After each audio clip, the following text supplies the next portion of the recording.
नमस्कार दोस्तों, bloody vibes के आज के इस एपिसोड में हम लोग आप लोगों के सामने हितांशी नाम की लड़की के साथ और उसके परिवार के साथ घटी हुई ऐसी खतरनाक भूतिया घटना की कहानी लेकर आ गए हैं कि आप सिहर से उठेंगे। आप बोलेंगे क्या कर रहे हो भाई, इतना भी डरावना नहीं बताना था, अब हम बिस्तर से उठ के कुछ भी करने कैसे जाएं? तो भाई आज की ये कहानी जिया की जुबानी ये रही आपके सामने। ये जो घटना घटी थी ना, आज से कुछ साल पहले घटी थी, यानी कि सन 2017 में। 2017 में क्या था कि हितांशी की पूरी फैमिली महाराष्ट्र के एक छोटे से गांव में रहा करती थी। पहले से स्टार्टिंग से वो लोग वहीं पे रहते हैं और उनका जो गांव है ना, गांव जैसा नहीं, उनको अब थोड़ा सा छोटा सा टाउन जैसा ही बोल सकते हैं, क्योंकि वो डेवलपिंग जगह है बहुत। वहाँ का नाम नहीं बताना चाहती, लेकिन वो अच्छा खासा डेवलपिंग जगह है जहाँ पे बहुत सारी चीज़ें, आधुनिक चीज़ें भी बहुत फास्ट आई थी। तो वहाँ के लोग ना बहुत बिंदास और कूल और बहुत चिल टाइप रहते थे। किसी को कोई भी बात की तकलीफ दिक्कत नहीं थी। हितांशी की बहुत बड़ी फैमिली थी। ये एक बहुत बड़ी ज्वाइंट फैमिली में रहती थी, जिसमें दादा दादी, बड़े पापा, बड़ी मम्मी, ये भाई बहन, इनके दादा के भाई की फैमिली बाजू में ही चिपके हुआ घर के साथ, मतलब बहुत बड़ी फैमिली थी इनकी। आराम से अपनी ज़िंदगी बिता रहे थे। इनके यहाँ ना गणपति जो फेस्टिवल होता है ना, बहुत अच्छे से सेलिब्रेट करते थे, हमेशा से, शुरू से ही। जब गणपति बप्पा आएंगे, उनका जब टाइम आया गणपति बप्पा का, उस टाइम में बहुत अच्छे से सेलिब्रेट करते थे। गणपति जी को बैठाना, पूजा पाठ करना, सब कुछ करना। और उन्हीं गणपति के जो टाइम, बीच के 4-5 दिन के अंदर एक ना देवी को भी बैठाते थे ये लोग। देवी को बैठाते, जिनको गौर गौर भी बोलते थे। तो देवी को बैठा के और उनकी पूजा आराधना करते थे। समझ गया। हाँ, फिर ऐसा ही इस बार भी ये लोग करने वाले थे, जैसा कि हर साल करते थे। और इनके ना गांव में एक चीज़ थी ऐसी, इनके फैमिली में भी स्पेशली, कि जब ये लोग गणपति जी बैठाते थे और उसी बीच में जब देवी को बैठाते थे, उस टाइम पे इनके ऊपर वो जो गौर होती है ना, वो आ जाती थी किसी के शरीर में। या तो गणपति पप्पा का एक तो कुछ तो अच्छा सा नाम बता रहे थे, वो उनके ऊपर आते हैं, ऐसा वाला कुछ था। इनके गांव में बहुत लोगों पर ऐसे आते ही रहते थे। इनके फैमिली में भी कभी भी किसी के ऊपर आते थे और स्माइल करते थे, आशीर्वाद देते थे। और उनके हाथ पे कपूर रख देंगे, हाथ भी नहीं जलेगा कहीं पर भी। यहाँ पे कपूर, यहाँ पे ऐसे हाथ रखें, यहाँ पे रख देंगे और कपूर जलते पूरा खत्म हो जाएगा, लेकिन उनका हाथ नहीं जलेगा, ऐसा वाला रहता था। तो इस साल भी सब बहुत एक्साइटेड थे, क्योंकि बहुत ज़्यादा इनको मज़ा भी आता था, सेलिब्रेट करते थे, पूजा पाठ करते थे। जो हितांशी थी ना, ये थोड़ा सा अलग अलग टाइप रहने वाली लड़की थी, थोड़ी सी टॉम बॉय टाइप की लड़की थी बचपन से ही।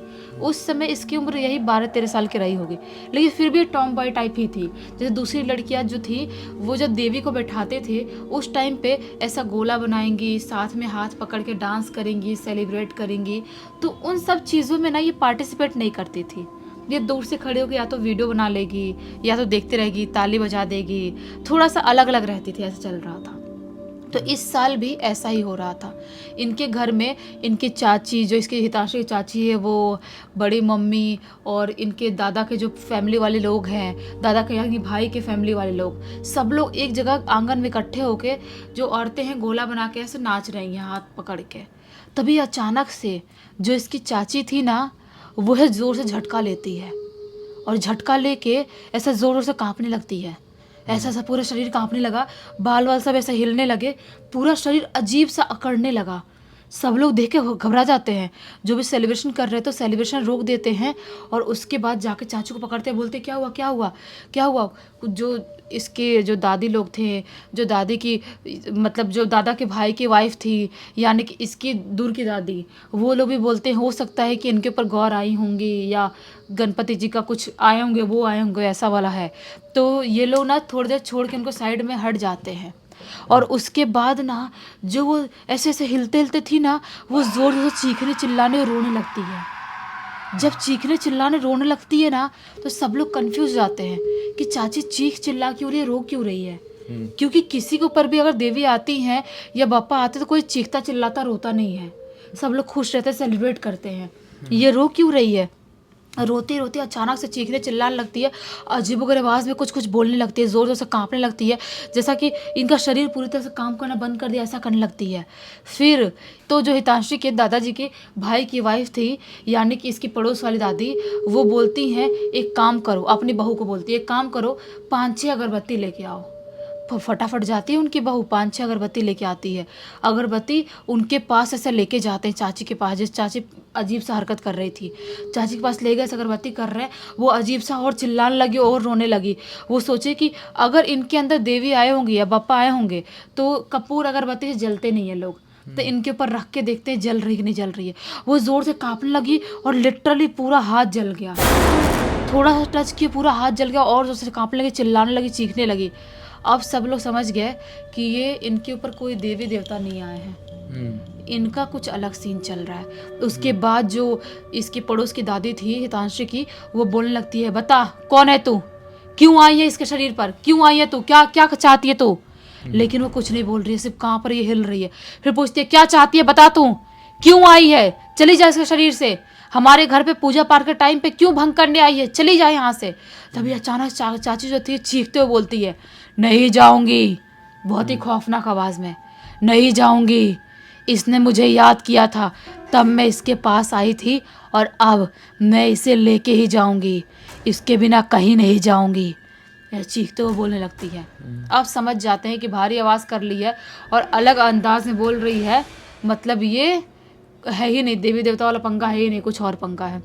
उसके बाद जो पड़ोस सलदारी से उनको झाड़ना फूकना भी थोड़ा बहुत आता था, तो वो झाड़ फूक करने लगती हैं और उसके अंदर से उगलवाने लगती है।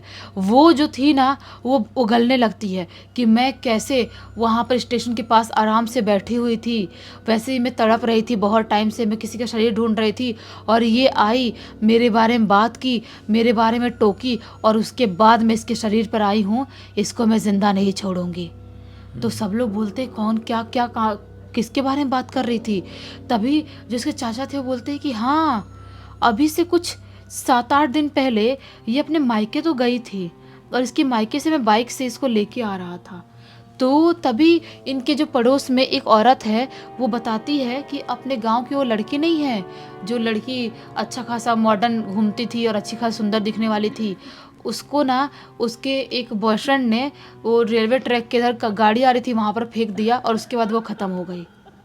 तो ये सुनती है इसकी चाची अपने मायके से आ रही, तभी पड़ोस वाली अपनी औरत से बात सुन के, और वो थोड़ी सी सैड होती है कि बेचारी अच्छी खासी सुंदर दिखने वाली लड़की थी, मॉडर्न लड़की थी, ऐसे कैसे लड़के को पटाई जो उसको फेंक दिया गाड़ी के नीचे, ख़त्म हो गई। और जो चाचा थे वो भी सुने थे, लेकिन बाइक से चुपचाप ये लोग आने लगते हैं।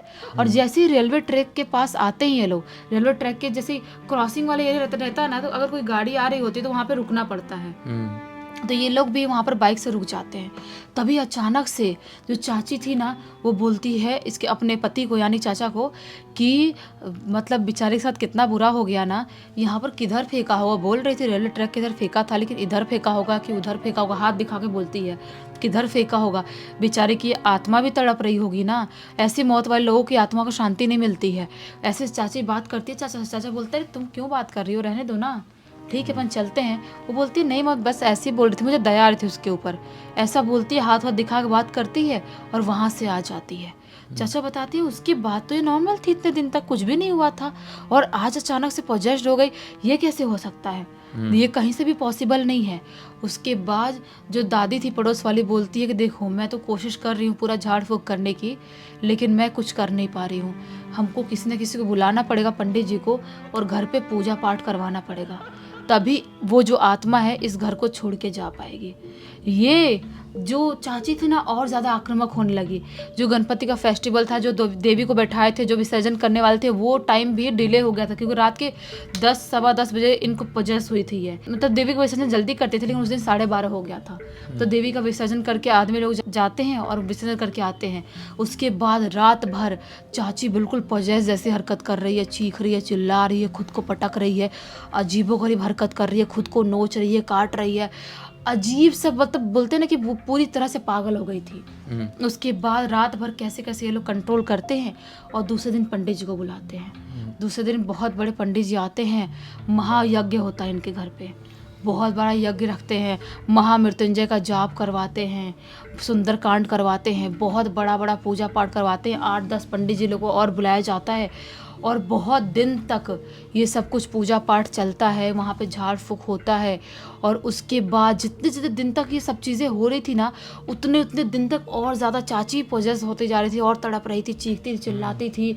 उनको बांध के बंद करके रखते थे, बांध के रखने ना बेड में तो अजीब सा मार पीट के खोल दे रही है, इतना मजबूत बांधना भी खोल दे रही है और बेड उठा के फेंक दे रही है, तोड़ दे रही है। इतनी ताकत कहाँ से आई किसी को समझ में नहीं आ रहा है। ये सब कुछ करते करते काफ़ी दिन हो जाते हैं, पूरे 11 दिन तक हवन पूजन होता है इनके घर पे। 11 दिन के बाद एक दिन अचानक से चाची बेहोश होती है और बेहोश होने के बाद जो उनके होश आता है ना 40-45 मिनट बाद आता है।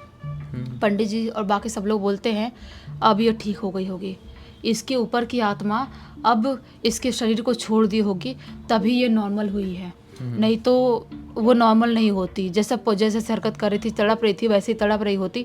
अब ये ठीक हो गई है और घर को बहुत ज़्यादा शुद्ध कर दिए हैं, तो अब कोई दिक्कत वाली बात नहीं है। बस वो जो औरत है उसका ट्रीटमेंट चालू करवाओ, डॉक्टर के पास लेके जाओ, हॉस्पिटल लेके जाओ, क्योंकि ये जो आत्माएं शरीर को ना बिल्कुल खोखला कर देती है, होती है वो। ये तो है। तो आप डॉक्टर को दिखाना ज़रूरी है, क्योंकि जितना हमको करना था पूजा पाठ से सारी चीज़ों से कर लिया है, लेकिन अब हम नहीं संभाल पाएंगे। ये लोग हॉस्पिटल लेके जाते हैं। चाची पूरे 15-20 दिन तक हॉस्पिटल में एडमिट रहती है, ना कुछ खा पाती थी ना पी पाती थी, और उसके बाद जाके ये नॉर्मल होती है। उसके बाद घर लाया जाता है और आज चाची और पूरे फैमिली वाले लोग सब लोग ठीक हैं। और उसके बाद से बहुत केयरफुल रहते हैं, कहीं पर भी जाए तो हम किसी चीज़ के बारे में टोके नहीं, हाथ नहीं दिखाए, उंगली नहीं दिखाए और कुछ बोले नहीं। नहीं, अच्छा हुआ भाई, अब ये पूरी तरीके से सेफ़ है। क्योंकि क्या होता है ना कि कई बार नहीं पता होता है कि जिस चीज़ को हमने टोक दी है, जिसको हमने उंगली दिखा दिया, उंगली करती है, वो किस प्रकार की शक्ति होगी। वो एक साधारण आत्मा सी होगी तो ठीक है, कोई नॉर्मल ऐसी भटकती हुई प्रेत होगी तो भी ठीक है, लेकिन अगर वही शक्ति कोई खतरनाक जिन, ब्रह्म राक्षस, बेताल या फिर कोई बहुत बड़े लेवल का पिशाच हो गया, तो फिर कैसे करेंगे आप लोग। मतलब ये जिन शक्ति उसके मैंने नाम लिया ना, वो शक्तियाँ एक बार किसी के आड़े आ गई, किसी को पोजेस कर ली, उन तक पहुंच गई, वो तो छोड़ेगी तभी जब उसकी जान खींच कर निकाल लेगी। नहीं तो ऐसी कंडीशन में बहुत रेयर केस में ही लोग सही सलामत बच पाते हैं। इनके केस में बहुत अच्छा हुआ कि इन्होंने सही समय पर सही कदम उठा लिए और आज अच्छी खासी अपनी ज़िंदगी काट रहे हैं। वही तो, इनके घर पे पॉजिटिविटी भी एक तरह से थी। गणपति बप्पा को बैठाए थे, पूजा पाठ कर रहे थे, इसीलिए वो जो शैतानी शक्ति थी वो चाची को ज़्यादा हार्म नहीं कर पाती है। नहीं तो वो बहुत बुरी तरह से उनको बर्बाद कर सकती थी, शायद उनकी जान को भी ले सकती थी। लेकिन सिर्फ और सिर्फ बची हैं वो जो देवी माता है उनकी वजह से और गणपति बप्पा की वजह से। सही बात है। और इस घटना की जानकारी हमको किसके थ्रू मिली? हितांशी ने लिख के भेजा है। चलो अच्छा हो, हितांशी ने कहानी लिख के भेजी, क्योंकि इस कहानी के जरिए हम बहुत सारे लोगों को एक बहुत अच्छी सीख, एक अलग ही लेवल का मनोरंजन दे पाए। बस इसी एक नोट के साथ अब इस कहानी का अंत करते हैं। अब तक इस वीडियो को देख लिए हैं तो लाइक ज़रूर कर देना, चैनल को सब्सक्राइब करके बेल आइकन दबा के ऑल के ऑप्शन में क्लिक करना, क्योंकि इसी तरह के हैरान कर देने वाले खौफनाक वीडियोस डेली आप लोग के सामने लेके आते रहते हैं। इंस्टाग्राम की लिंक इस वीडियो के डिस्क्रिप्शन बॉक्स में मिल जाएगी, क्लिक करके डायरेक्टली वहाँ पर पहुँच जाना। और इसी तरह की कोई भी कहानी, टॉपिक या जानकारी आप लोगों के पास भी है तो लिख भेजना, हो सकता है हमारा अगला वीडियो कल आपके हिसाब से बन रहा हो। तो चलिए कल फिर से मिलते हैं, तब तक के लिए बहुत बहुत धन्यवाद। आपका दिन शुभ।